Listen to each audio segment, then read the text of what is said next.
What if the world's most valuable resource isn't gold, oil, or technology, but the untapped ideas of young people?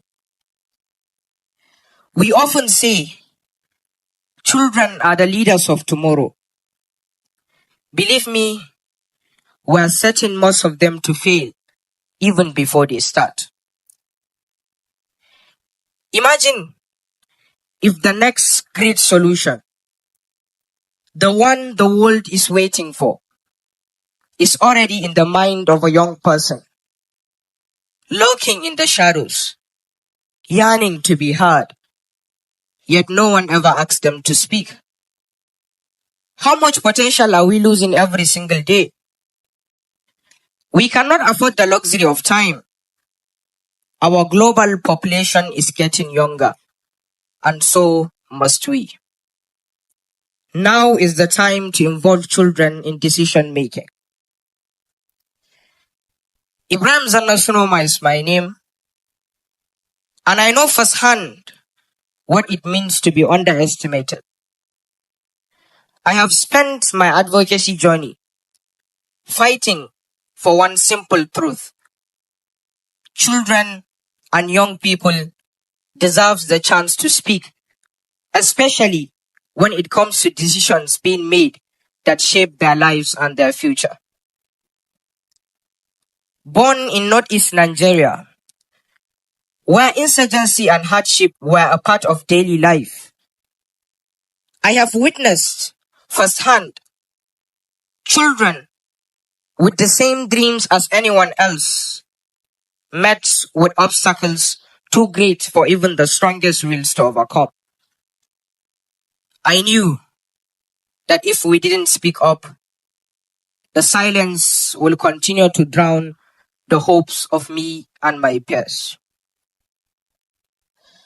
How can leaders in high offices, sitting miles away from our homes and our schools, claim to understand what we go through if they don't hear it directly from us? The hard truth is this: anything for us without us, it's not truly for us.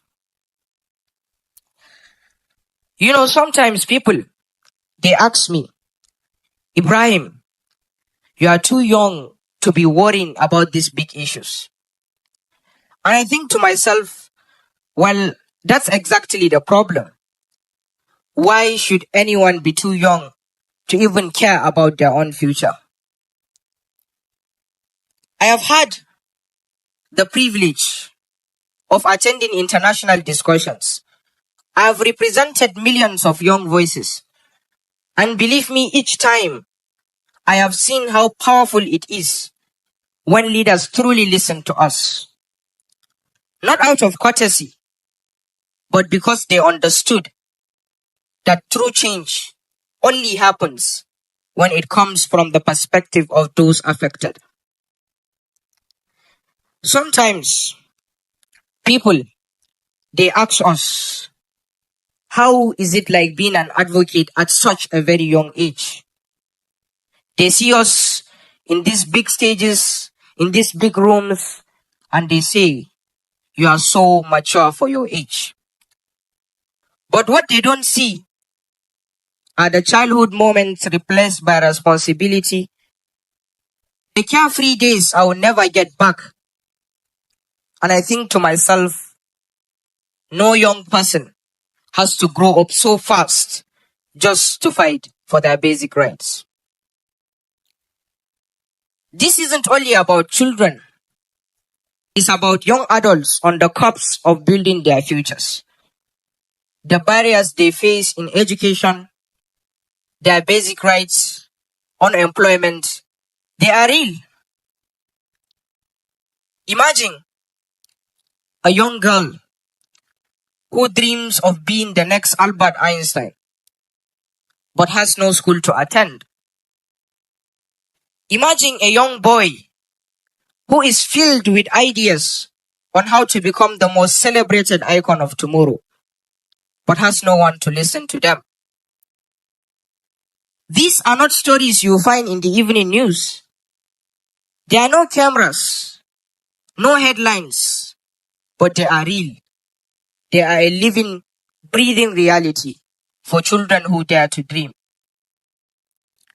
When young people and children are given the chance to share their ideas, extraordinary things happen. Our policies, they become more inclusive.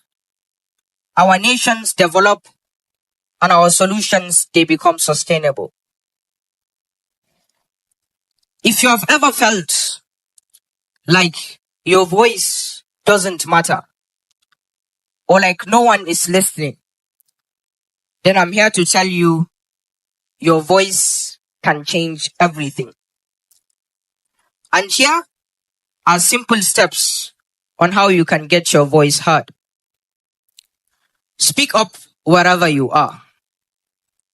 Speak up in your schools, in your communities. Speak up among your friends, in your families, because those small conversations will be the one to spark the big changes. Also, find your people. It's always said, two heads are better than one. Find like-minded people who also have the same goals, the same aspirations, who also want to achieve similar things you want to achieve. Work together. Believe me, you get it right. Also, use social media. This is how I have started. I have posted my videos online. I have joined conversations, joined competitions. Believe me, social media has the power to take your voice from your community to the world. One post can be the start of something huge.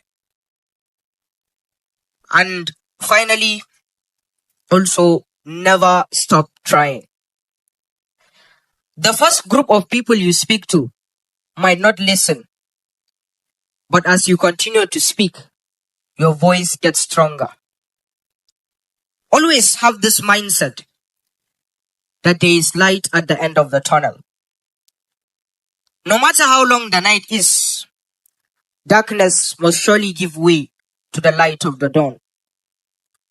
Stormy the weather might well be, it won't rain forever.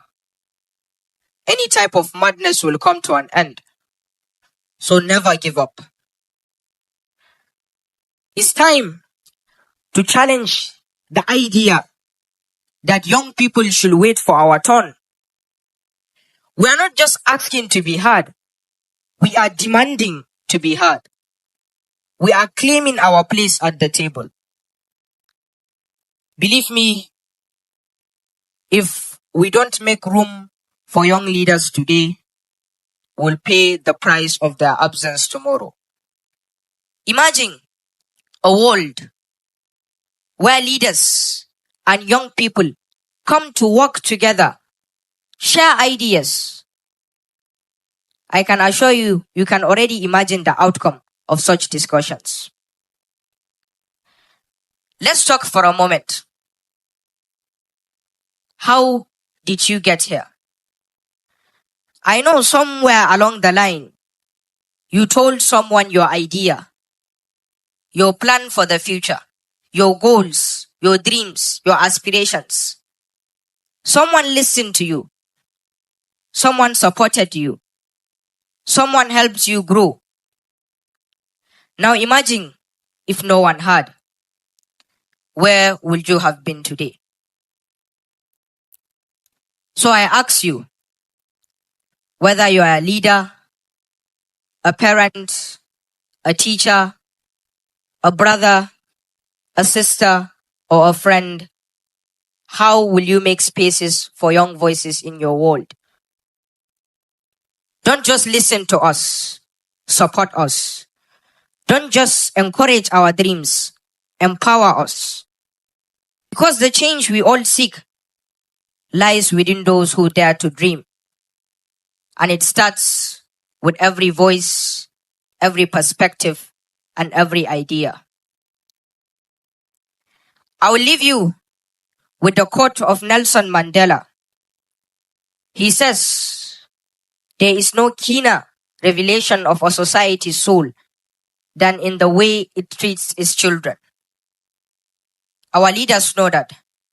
You know that. But our young people, our children, make sure they know that you believe in them too. Thank you. Merci.